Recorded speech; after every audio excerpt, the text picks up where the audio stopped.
everyone, we're Emmy and Stacy, and we're here to tell you how GeoHealth is a low-cost solution in helping to end world hunger. Livestock are key in lifting people out of poverty and achieving food security in sub-Saharan Africa. However, over 5 million hectares of African land are currently useless because of poor farming, and this will increase due to climate change. Yet we know that food for livestock can be grown on less fertile acres and crops, and we can use this to maximize productivity. However, right now we have a poor understanding of soil fertility, and this is a barrier to sustainable agriculture. Currently, these are some of the issues that we've been faced with. Animal health. Mineral deficiencies in soil can cause deficiencies in animal health and reduce productivity. In a recent study, over 80% of Ethiopian cattle were found to be deficient in selenium and sodium. Effects include decreased calf survival and reduced milk production. And when animals have decreased health and therefore productivity, it takes away valuable sources of food and income. Environmentally, many times inefficient farming practices are the standard, and these practices are both unsustainable and damaging to the environment, which has rendered some areas useless, requiring expansion to new farmland. And poverty and hunger are the main drivers for human-wildlife conflict, causing habitat destruction and wildlife poaching.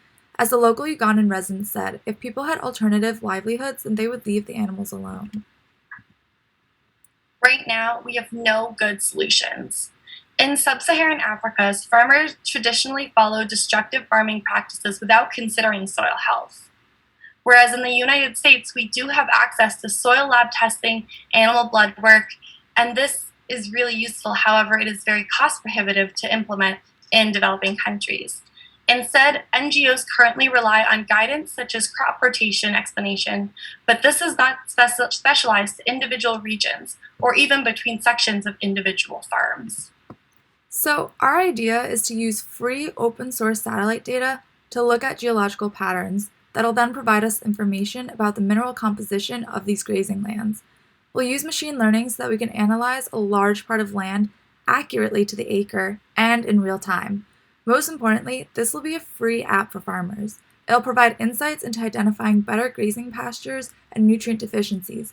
And with this information, we can improve animal health and performance, and therefore increase profits, decrease hunger, and help conservation efforts.